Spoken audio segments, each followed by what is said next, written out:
Hi, welcome to the Art of Positive Psychology workshop recap.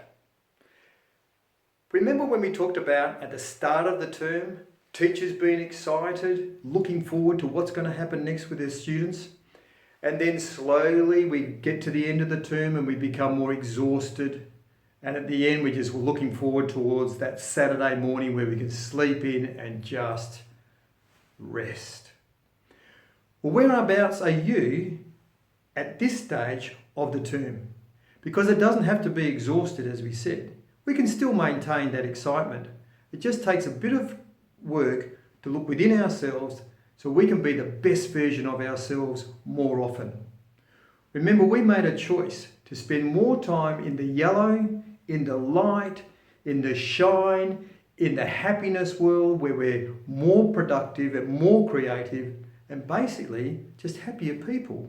And when happy people are together, they communicate and get along and things actually happen. It's a great place to be, in the light and the shining. And there were going to be some challenges. We said that to ourselves. But what are some of those challenges? This video will actually take you through some of the things we talked about and just remind you about how we're going to create the best version of yourself. So there was the PERMA H, which is positive emotions, engagement, relationships, meaning, achievement, and our health. It's a one-stop blueprint for transcending from well-being to being well, mentally to be able to cope with any situation life throws at us. So remember when we talked about the happy place, the happy pie, the happiness pie? And 40% of a happiness pie is that intentional happiness, doing things that make us happy. It's like making an appointment with a hairdresser. Absolutely, you'll go and get your hair done. Well, this is the same. What part of your life are you intentionally making sure that you bring happiness into your life? Are you reading? Are you writing? Are you walking? Are you chatting? Are you doing the things that you like doing? Or are you putting them off and doing the things that just have to be done? Remember, there were two solutions to any problem: money and time. So you can either get someone to do the job for you, could cost you, or you're going to put the time in to do that particular job. But nevertheless, you've got to make time for your happiness, intentional happiness. Do more of the things that you want to do. Check out the list that you wrote down in your workbook. What did you strike off and what did you want to do more of? Then we looked at mindfulness and mindlessness. So we had our heads down, looking at the screen, being screenery, and then we had our head up, looking outside at the scenery. Screenery or scenery?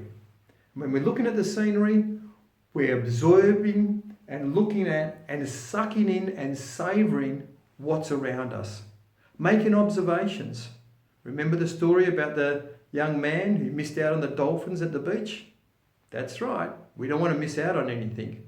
That's real FOMO. The screen will always be there. You can look at that any time. But when you're in the scenery looking around, that's a moment. That's when you want to be present.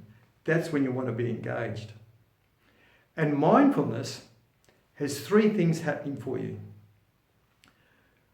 Be aware. Look outside. See what's out there. Be curious. Ask questions. Why is it so? Like Professor Sumner Miller. And be active. Take action. Get involved. That is real mindfulness. Being part of the action. Then we looked at our health and our drive for dopamine. Really pump that dopamine.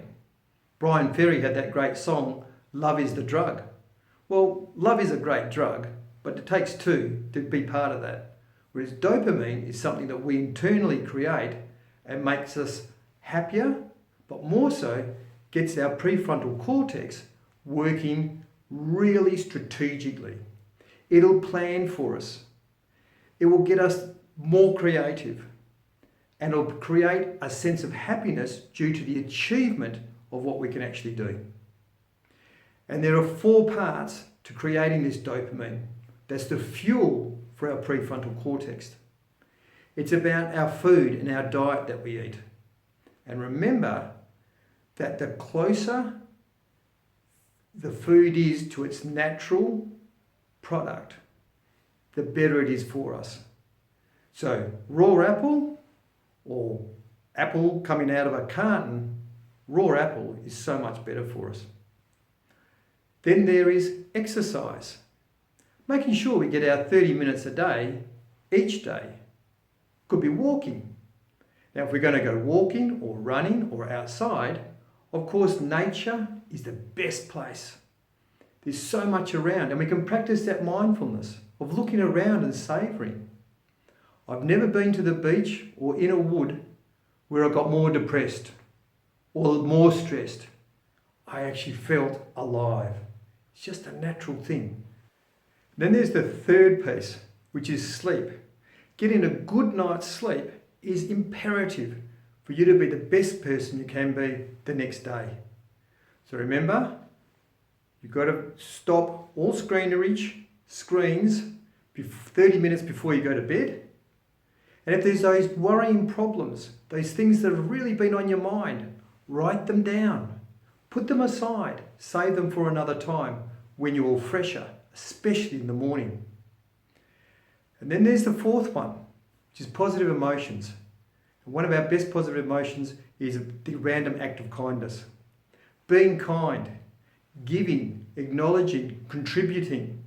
Because we all know what it feels like to receive a gift of kindness, but also how much it is for when we give to someone else.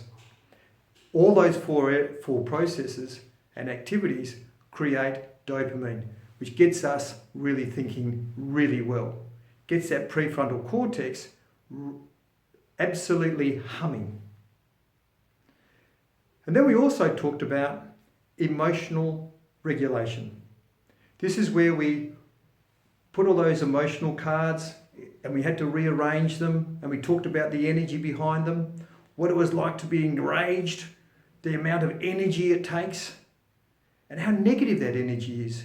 And at that point, the things we do when we're at that state that we later on regret. And there's also that time where the emotion is in a sense of enlightenment, when we're happy and how creative we can be.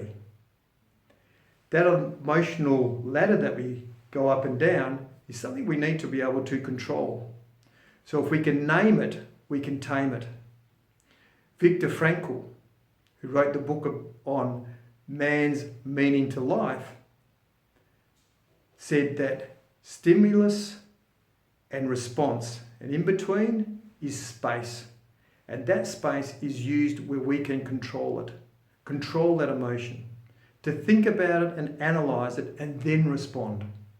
So when we're at that heightened, if we can feel ourselves going up the ladder towards that enragement, maybe we can stop and bring ourselves down, wait a while, and then consider the consequences of our actions had we actually responded in the negative, which normally we do when we're at that height.